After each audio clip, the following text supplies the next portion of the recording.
Well, listen, our lesson today is a new home, and it's the first lesson in a 2-lesson unit on the book of Revelation. And it's about a new home and city that God has prepared for those people who have faith in him and those who are redeemed. Our lesson guide said something that's kind of interesting. It said, so many students of the scripture avoid the book of Revelation. The symbols, the imagery, the concerns with numerology, everything makes it so complicated. And if you can't figure it out, why even go there? Why even bother to read it if you can't understand it? What's it got to say to us?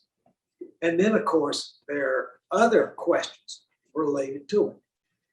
Was John's revelation actually written by John the Apostle? And that has to do with basically when it was written. Now, it's believed that John, the Apostle John, was confined on the island of Patmos off the southern coast of Asia Minor, and that he was writing Revelation to 7 churches. They were all on the same road in a kind of horseshoe pattern in Asia Minor. So one person delivering the letters could presumably on the same road deliver the letters to the individual churches. And of course, there are 3 letters, that John had written. And he specifically mentions the 7 churches in the book of Revelation. About the imagery and the symbols. Tony taught this lesson years ago, and I'll never forget something he said about it. He said that the symbols that are mentioned in John's Revelation were actually probably meant more to people who were living at that time. The symbols would have had more currency, more understandability to them than they would to us today, looking at the book now with our own eyes. And so although that may be true, it's really kind of interesting that some of the symbols are pretty evident what they are. And one thing about this, as far as who wrote it, if John was on Patmos, then the question is when. There were 2 emperors that are associated with persecutions of Christians, of which John was. There was a Roman garrison on Patmos, was the reason why Patmos was confined there. If it's in Nero's persecution of the Christians, then it falls earlier in the century. If it's the persecution under Domitian, another Roman emperor, it comes so late in the century, it would be outside of a person's lifetime. And it couldn't possibly have been written by John the Apostle. So most of the scholarship has gone back and forth. And kind of looking it up, the conclusion was that Domitian, there's no real clear proof that he had persecuted Christians, at least that badly. If there was a persecution, the evidence that we have, pretty solid, it's under Nero. Under Nero, remember the Rome, about a third of the city burned to the ground. And he wasn't playing the harp at the time while watching it. He was off in another city, and he needed somebody to blame for it. So the Roman historian Suetonius, writing at the end of the 1st century, said that, talked about the persecution that Nero did. He knew that Romans, familiar with gladiator fights, had a bloodlust. So he accused the Christians of having started the fire. And some of the gruesome things that he would do to them, he would tie a number of stakes on the Colosseum floor, or on the floor of his private arena. And he would soak the poor Christians who were tied to the stake in oil and then light them so they were human torches all over. He killed them right and left. They said thousands of them were killed in his persecution of Christians. So it's easy to imagine that he is the one that where John was writing on Patmos would have been possibly a victim of the persecutions. He was an old man at this time, and there's a tradition in the early Greek church that John was so old they thought he'd never die. And at any rate, there's another story that if it was under Domitian, he outlived the emperor who died in 94 AD, and then he died in Ephesus. But that's part of the lore. There's no proof of that. I think the more logical thing is that it is John the Apostle who wrote the Revelation. Why does it make a difference? Why is it important whether it's John the Apostle that wrote it rather than one of the other preachers that came after him, perhaps even a student of John? Well, for one thing, if it's the Apostle John, it's an eyewitness account. He was there during a lot of the important events in Christ's life. He was with Peter when they run to see the empty tomb. He was there in the Garden of Gethsemane. He was there at the Last Supper, and he describes so many events firsthand. And although they differ somewhat from some of the other synoptic gospels, like in remembering John, Christ washes his disciples' feet. He doesn't mention the breaking of the bread or the taking of the wine. That's in one of the other gospels. So it's believed that John the Apostle wrote this, and it's his eyewitness accounts of what he's writing. Now, our lesson guide says that Revelation is one of the types of literature you find in the Bible. There were some 7 different types of literary forms in the Bible. There's the narrative history. The story of David and Bathsheba would be a good example of that.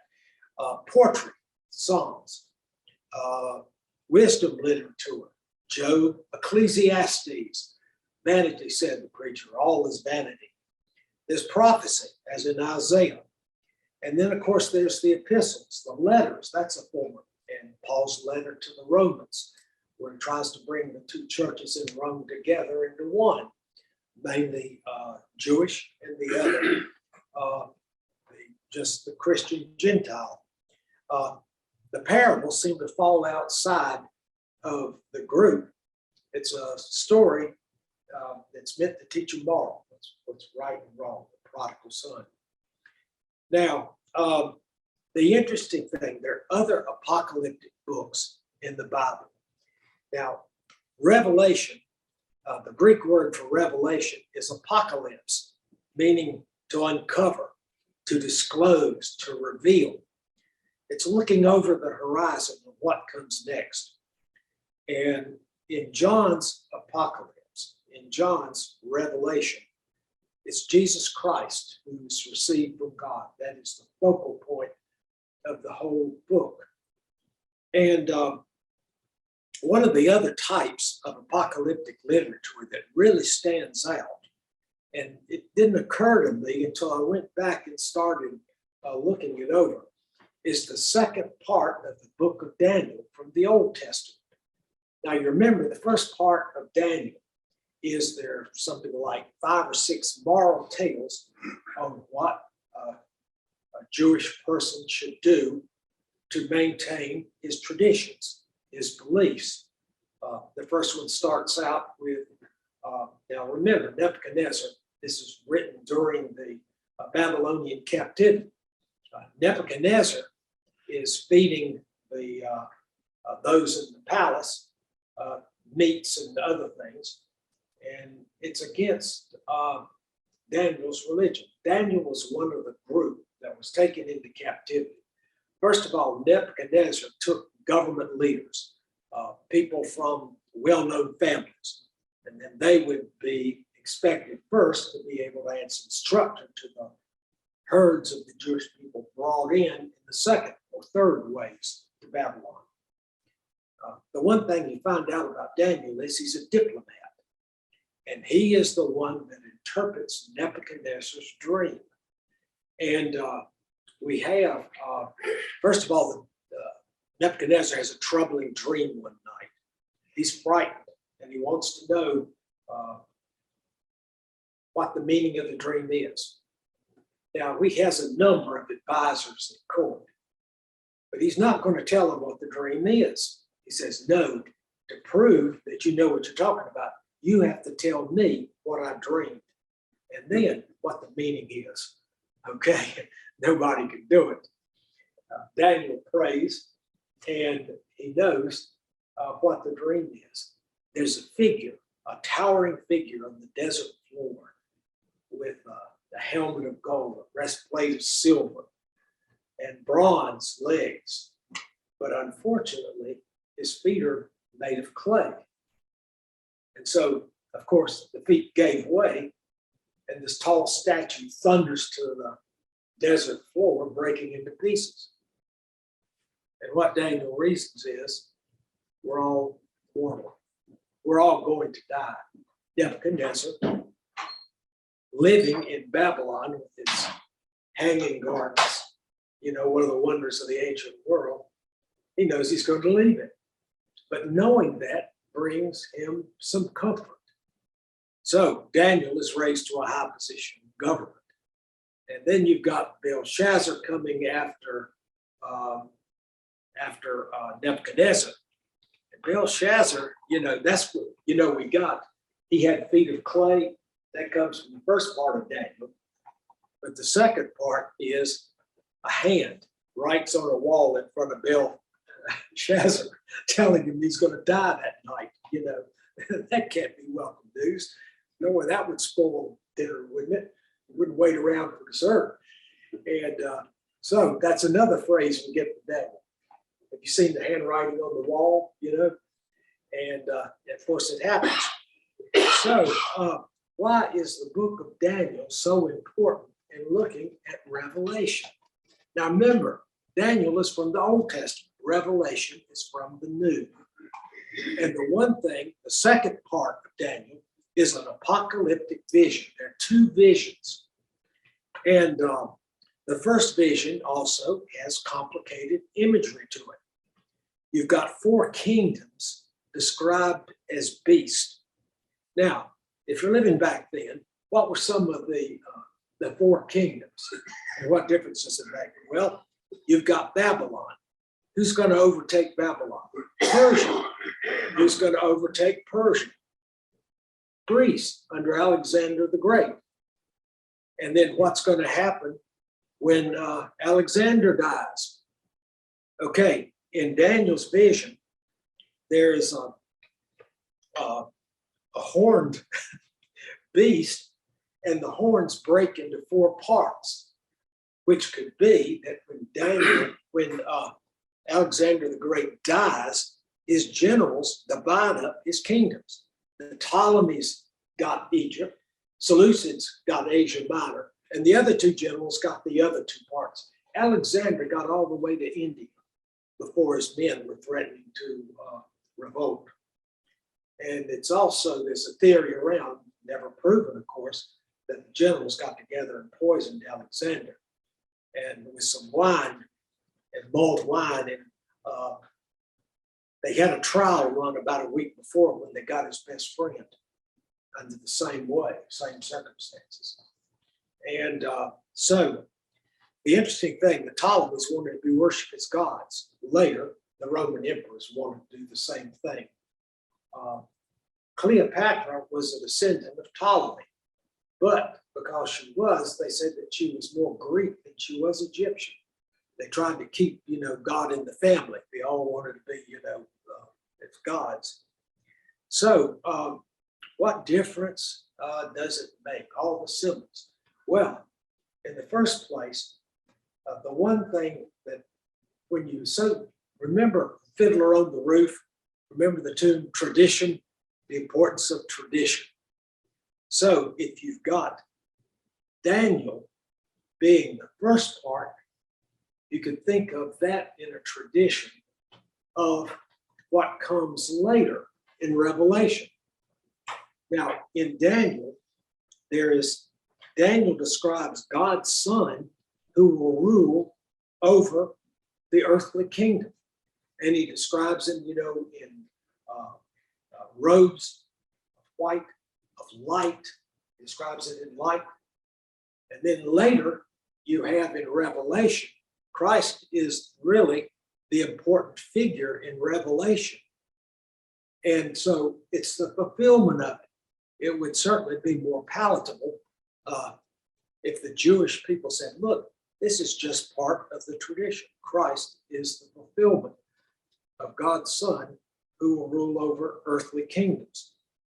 So apocalyptic literature, how do we view that today? And what difference does it make about knowing what comes next? And you can have two types of apocalyptic literature. Revelation is one that gives hope, but there's also a pessimistic way of looking at it. Now, in Revelation, going back, the theme of the message is Jesus Christ is the theme. He's God's faithful witness. He's a ruler of kings of the earth, the Alpha and Omega, the eternal one. He shed his blood to redeem us, and he made us a kingdom of priests. That's out of the first chapter in Revelation. And Christ is described. He appears standing among the 7 gold lamp stands. 7 gold lampstands, the 7 churches, the Asia Minor that John was writing to. He's writing to them. He is wearing, talking about Jesus, a robe with a golden band across the chest. His hair is white like snow. His eyes are blazing fire. His feet are burnished bronze. His voice thunders like mighty ocean waves. His right hand holds the 7 stars. Out of his mouth comes a double-edged sword. His face shines as the noonday sun. And those are the descriptions. Now, in John chapter 21, it comes towards the end. This is towards the end of the Bible. It's the end of the epic of Christ. You've got, first of all, John's vision of the new Jerusalem. What he sees, a new heaven and a new earth, a holy city descending from heaven. And he says God himself will mingle among his people. And that he says God will minister to his people. And that God the Almighty will invite those to be saved. And he will be a foe to the unsaved. They will be cast into the lake of fire. And the city itself is filled with God's glory and shines like a precious jewel. And it even describes, Christ in it. Now, to go to our text today, this is out of chapter 21:1. Then I saw a new heaven and a new earth. But the first heaven and the first earth had passed away, and the sea was no more. And I saw the holy city, the new Jerusalem, coming down out of heaven from God, prepared as a bride adorned for her husband. And I heard a loud voice from the throne saying, see, the home of God is among mortals. He will dwell with them. They will be his peoples, and God will be with them. He will wipe away every tear from their eyes. Death will be no more. Mourning and crying and pain will be no more. For the first things have passed away. And the one who was seated on the throne, remember there's always the throne, both in Daniel and Revelation.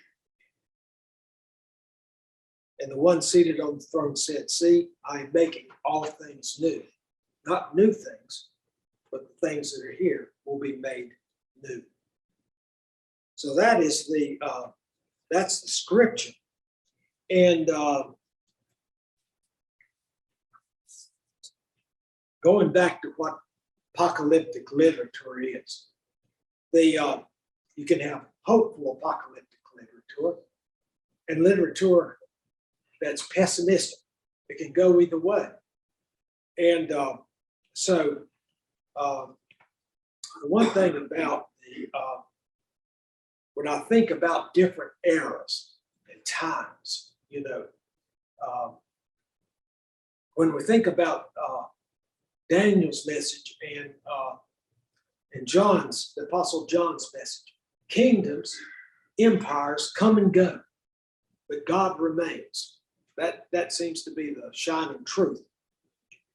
Now remember, when you're thinking about apocalypse being pessimistic, there are times in our lives where we'd rather be somewhere else. When there are times of tragedy, of trouble, where you just rather. I kept going back to the 1960s. That was such a period of turmoil. The Vietnam War was raging. We had the assassinations, the two Kennedys, of Martin Luther King. The cities were burning. It was just, there was a predominant feeling there was no way out. That everything was against us, and that this is terrible. Nothing good's going to happen after that. And I remember particularly a film that I saw back then. I've got to mention the film. It's Easy Rider. It was made by Dennis Hopper, a certified nut, and Peter Fonda, James' brother, also a nut. And they were going to make a motorcycle film. And they tried to peddle it. Most of the studios turned it down before somebody agreed to give Hopper a minimal amount of money. So these two guys are going to ride motorcycles, and they're going to try to get to the Mardi Gras down in New Orleans. And so everybody's against them on the way. They're called long hairs, nuts, and eventually they're going to get shot. But at any rate, they lined in, they go through some small town, and they get arrested and locked in jail. And there's a lawyer that comes in seeing a client, played by Jack Nicholson. And it was really his first important role. And he says, "Where are y'all going?" They say, "New Orleans." And so Nicholson, the character that Nicholson plays, says, "I've always wanted to go to New Orleans." And so they tell him, "Get us out of here. You can come with us." So Nicholson doesn't have a motorcycle helmet. He has to use an old football helmet left over from high school. He sits on one of the motorcycles riding behind. And of course, along the way, he never makes it to New Orleans. He gets shot, get killed on the road. And so finally they get to New Orleans, and they're going to shoot the sequence. Hopper's the director of sorts, if you can call it direction. And he left the cameras in Hollywood for the Mardi Gras.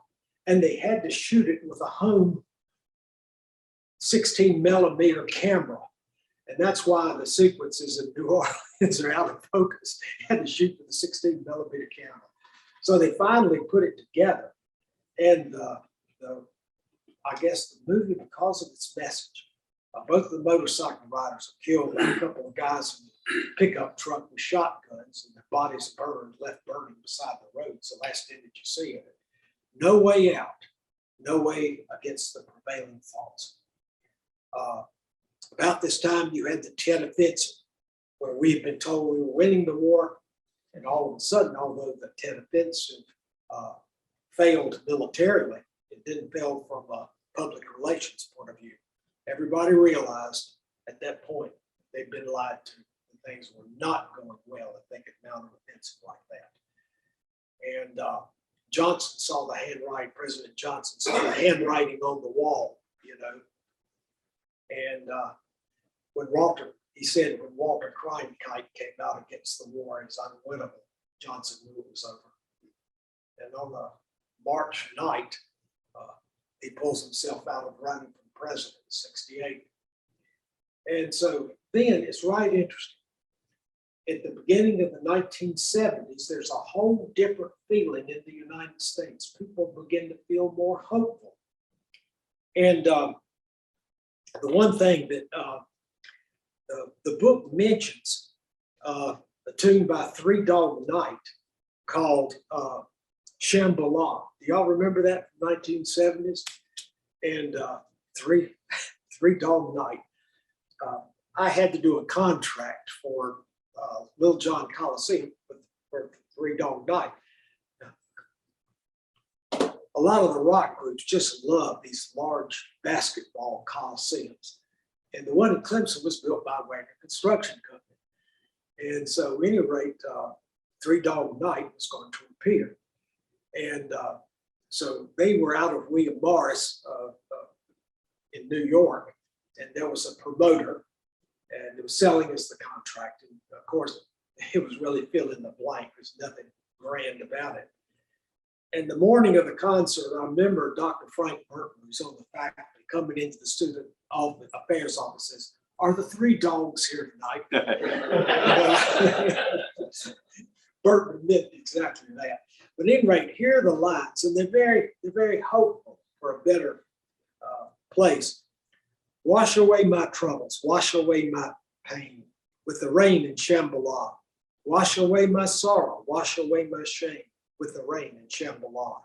Everyone is helpful, everyone is kind on the road to Shambhala. Everyone is lucky, everyone is so kind on the road to Shambhala. How does your light shine in the halls of Shambhala? How does your light shine in the halls of Shambhala? I can tell my sister by the flowers in her hair on the road to Shambhala. I can tell my brother by the flowers in his eyes. How does your light shine in the halls of Shambhala? How does your light shine in the halls of Shambhala? Tell me how your light shines in the halls of Shambhala. And that's the lyrics. I left out the chorus of each one of those things. But that's the example of the hopeful, the very hopeful things. And Revelation is filled with hope, describing, the home that's been prepared for us. There's an example of the pessimistic kind of apocalypse. And that's in a poem called The Second Coming. And it's by William Butler Yeats. He won the Nobel Prize in 1923. And why on earth did he write something like this? And he and his wife were getting together, and they thought that all life was cyclical. Everything depended on gears. And so this is his pessimistic turn of events. Turning and turning in the widening gear. The falcon cannot hear the falconer. Things fall apart. The center cannot hold. Mere anarchy is loosed upon the world. The blood-dimmed tide is loosed, and everywhere the ceremony of innocence is drowned. The best lack all conviction, while the worst are full of passion and intensity. Surely some revelation is at hand. Surely the second coming is at hand. The second coming. Hardly the words are those words out of my mouth when a vast image of the Spiritus Mundi troubles my sight. Somewhere in the sands of the desert, the shape of a lion body at the head of a man. That's straight out of Daniel. A gaze blank and pitiless as the sun. It's moving its slow thighs, while all about it real shadows of the indignant desert birds. The darkness drops again, and now I know that 20 centuries of stony sleep were vexed to nightmare by a rocky cradle. And what rough beast, its hour come round at last, slouches toward Bethlehem to be born. It's pretty pessimistic, isn't it? So there is hope in John's revelation. And it's the hope that if we have faith in Christ, that we will see him someday and be with all those. I remember Don Sayers delivering a lesson on what is heaven like. And he asked the class members, what do you think heaven's like? And the interesting thing, everybody had a different opinion of what heaven like. And Don thought it was, he kind of did this with a smile. He had already been diagnosed with incurable leukemia. And he said, well, I think it's going to be cosmic in nature, And another person said, well, we're in God's image. Why couldn't heaven be in Earth's image only before we spoiled it? The original Garden of Eden. And there were other different opinions about what heaven was like. But it's a hope. It's our great hope. There's one other poem I'd like to read you to finish up. Alfred Tennyson had a terrible disease late in life. He almost died. In fact, he thought he was going to. And he recovered. And he wrote this poem called Crossing the Bar. And whenever there's an anthology of Tennyson's poems published, this always is the last one. Now, Crossing the Bar, he's talking about the peaceful harbor waters that a ship leaves to get to the ocean, which is more, and where the calm waters hits the ocean, there's turbulence. And so the ship has to cross over the bar, okay? And even though it's rough for a time, then it's the ocean behind it. Sunset and evening star, and one clear call for me. And may there be no moaning of the bar when I put out to sea. But such a tide as moving seems asleep, too full for sound and foam, when that which drew from out our boundless deep turns again home. Twilight and evening bell, and after that, the dark. And may there be no sadness of farewell when I embark. For though from out our bourne of time and place, the flood may bear me far, I hope to see my pilot face to face when I have crossed the bar. This hope to see, of course, the pilot is Christ.